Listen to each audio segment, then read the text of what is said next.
This is Faith Lapidus. And this is Richard Rail with the VOA Special English Program Explorations. Today we begin the first of two programs about the discovery of gold. Huge amounts of gold. Enough gold to make a person extremely rich. Our story begins in an area called the Klondike, in the Yukon territory of Western Canada. The discovery took place on a warm August day in 1896.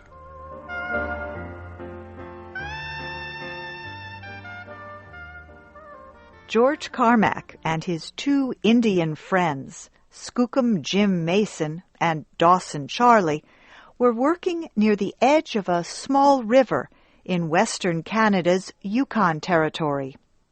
The area was just across the border from Alaska, which was owned by the United States. The men were using large steel pans to search for gold. They placed dirt and rocks in a pan and then filled it about halfway with water. Slowly they moved the water around in the pan until most of the dirt and water washed away. This left only very small rocks. This method was a very good way to find small amounts of gold. The three men had often worked like this in an effort to find gold, but they had never been very successful. The three men moved along the small river as they worked. History does not say which of the three found gold first, but it does say that all three began to find large amounts. In 1896, gold was selling for about $16 for 28 grams. The three men knew they were rich after just a few days. They also knew they must go to the government office and claim the land.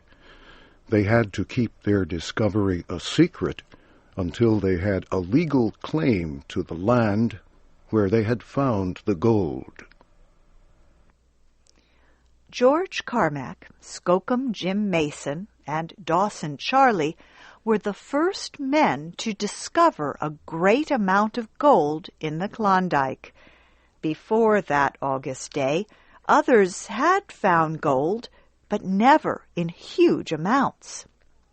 The three men had found one of the largest amounts of gold ever discovered lying on the surface of the earth. The news of this discovery could not be kept secret very long. Other people quickly traveled to the area of the great Klondike River where the three had made the discovery. Some also found huge amounts of gold, enough to make them extremely rich.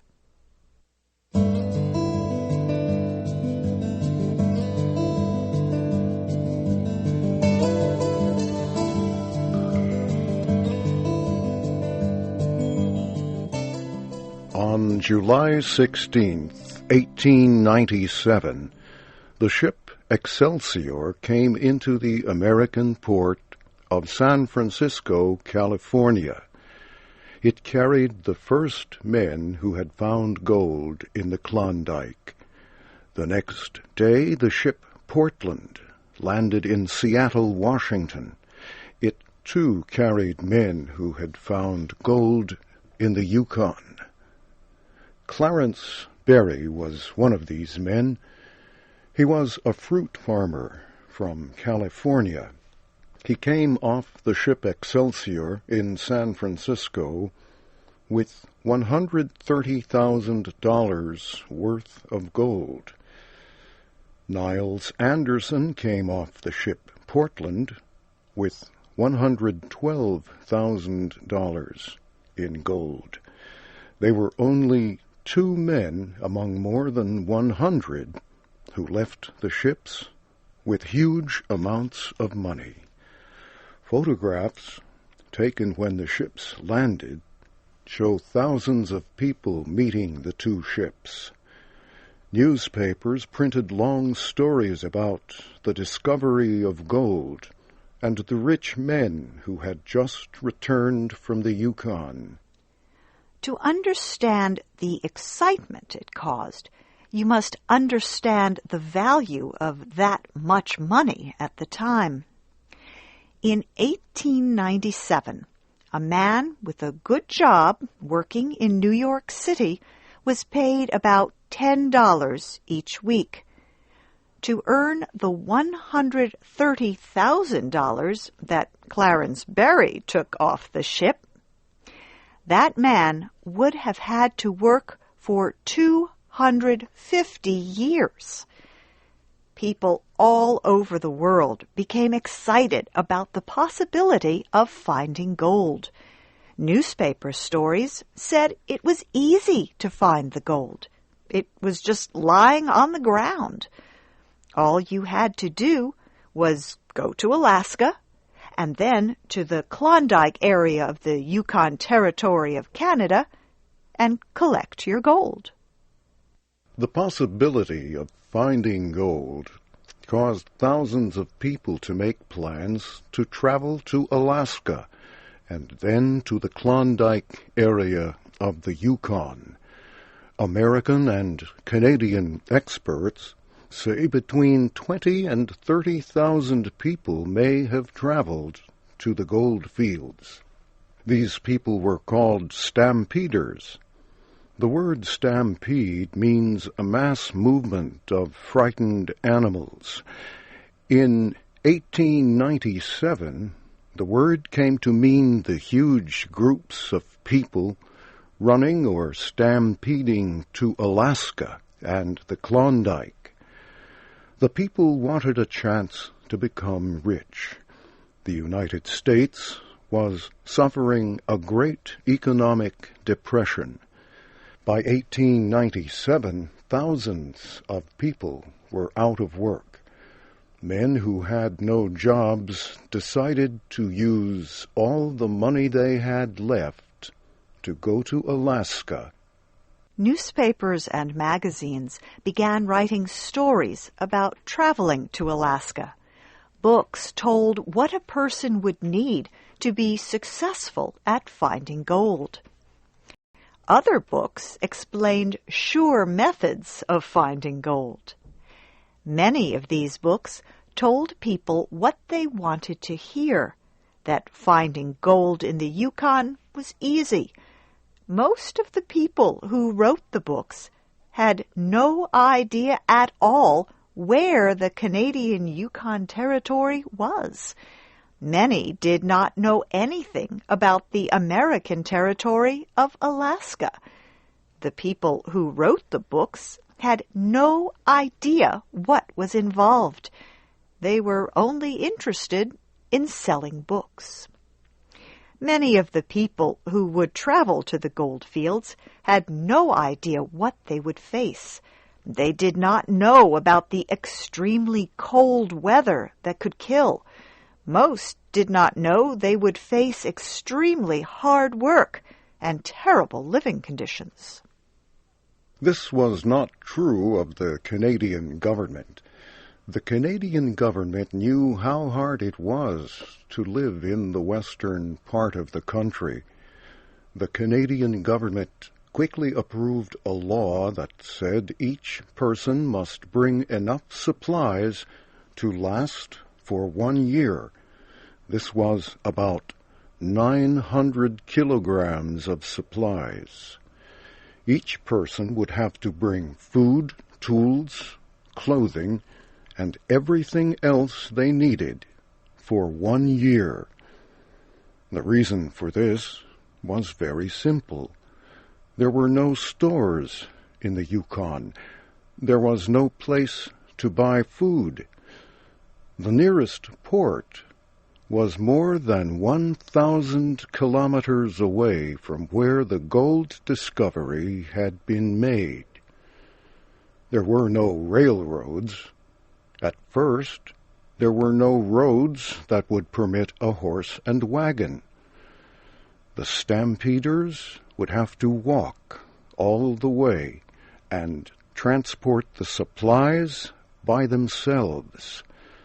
The price of these supplies quickly increased.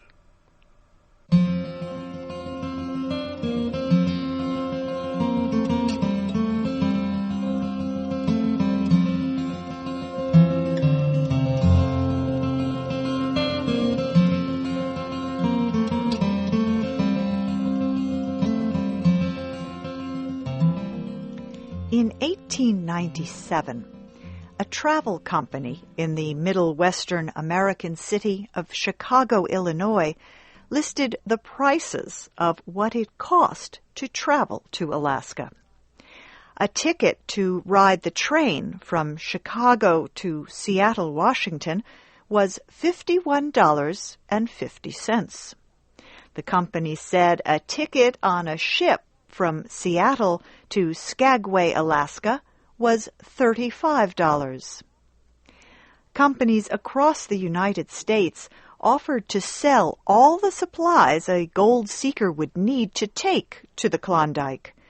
Newspapers and magazines printed long lists of the supplies a stampeder would need. The price for these goods was often extremely high. The trains and the ships would carry these supplies for an additional price.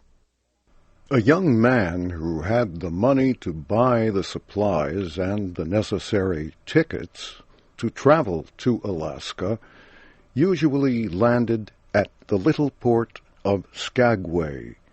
The first shipload of several hundred gold seekers landed at Skagway on July 26th, 1897. Many ships quickly followed. The little town of Skagway soon had thousands of people looking for a place to live, food to eat, and directions to where they could find gold. The Stampeders were in a hurry. They wanted to quickly travel to the area where they could find gold. Many wanted to buy the rest of the supplies they would need before they began the trip into Canada. These supplies became extremely valuable. Prices increased even more.